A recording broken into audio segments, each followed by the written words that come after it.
Bonsoir et bienvenue sur les antennes de l'Office de radiodiffusion télévision du Mali. Nous recevons ce soir Maître Moundaga Tall, candidat du parti Sini de Faso Iruaton à l'élection présidentielle de 2013. Bonsoir Monsieur Tall. Bonsoir. Alors, Monsieur Tall, pourquoi êtes-vous candidat à l'élection présidentielle et quelles sont vos motivations?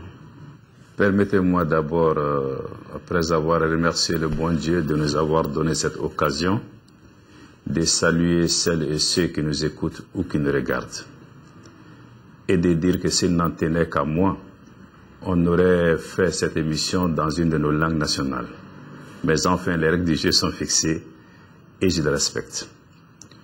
Vous savez, être candidat ne saurait être pour nous une affaire personnelle, une aventure individuelle.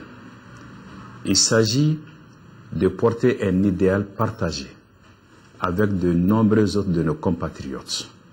Cet idéal doit nous permettre de redonner au Mali sa grandeur, sa dignité d'antan. Cet idéal doit nous permettre de sécuriser les Maliens à l'intérieur et à l'extérieur de nos frontières et de faire en sorte que la grande fracture qui existe aujourd'hui entre la classe dirigeante malienne et les citoyens et les citoyennes soit également réduite. Nous sommes candidats pour faire en sorte que le Mali retrouve ce que nous appelons le Dambé, que nous puissions intégrer nos valeurs religieuses et sociétales dans tout ce que nous prenons comme acte. Mais nous sommes candidats aussi pour apporter une réponse, une bonne réponse aux souffrances des Maliens.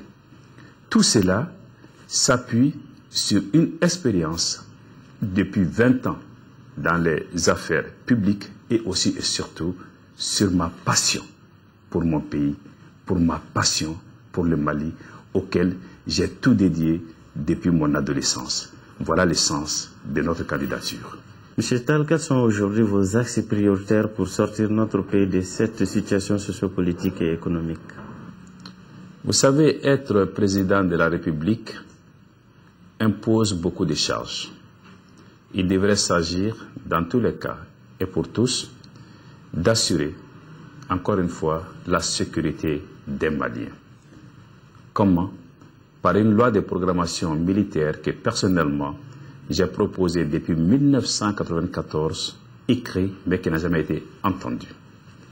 Je pense qu'il faut également promouvoir le développement dans tous les secteurs, qu'il s'agisse du commerce, de la fiscalité, de l'industrie ou des transports, qu'il s'agisse de l'agriculture, de l'élevage ou de la pêche, de l'artisanat et du tourisme. Mais il faut aussi assurer la bonne gouvernance, que chaque centime soit géré avec un sens aigu de la justice, de l'équité et du bien-être des Maliens. En clair, il faut gérer un bon père de famille, lutter résolument contre la corruption et assurer la justice sociale et la justice tout court pour tous. Quand on est chef d'État, quand on est président de la République, il faut répondre à la demande sociale. De façon très concrète, en matière d'emploi, je m'engage sur le mandat à créer entre 500 000 à 750 000 emplois. Je répète que pour moi, l'intégration des valeurs religieuses, des valeurs sociétales est un pilier fondamental. Notre Dambé, Angadine, il faut qu'on en fasse les deux pieds sur lesquels nous marchons. Et c'est ainsi que nous pourrons également, que nous devons promouvoir la santé, l'habitat, le sport, l'art et la culture et nous occuper de façon spécifique également de l'environnement. Nous devons prendre en charge les préoccupations des femmes et des anciens. Mais pour moi, le meilleur des investissements, c'est ce qu'on fera pour la formation, pour l'éducation et pour la création des emplois. Le Mali n'est pas une entreprise. Le Mali ne peut être gouverné avec des seuls chiffres. Il faut toucher au quotidien des Maliens. Faire en sorte que l'homme, que le Malien, soit à la fois le décideur, l'acteur est le bénéficiaire de tout ce que nous faisons. Comment lui faire bénéficier de tout ce que nous faisons? Quelles mesures pouvons-nous prendre dans ce sens? Comment améliorer son quotidien et son pouvoir d'achat? De façon très concrète, je pense qu'il faut travailler à ce que chaque Malien ait 3 repas. C'est un minimum. Aujourd'hui, peu de Maliens mangent 3 fois par jour.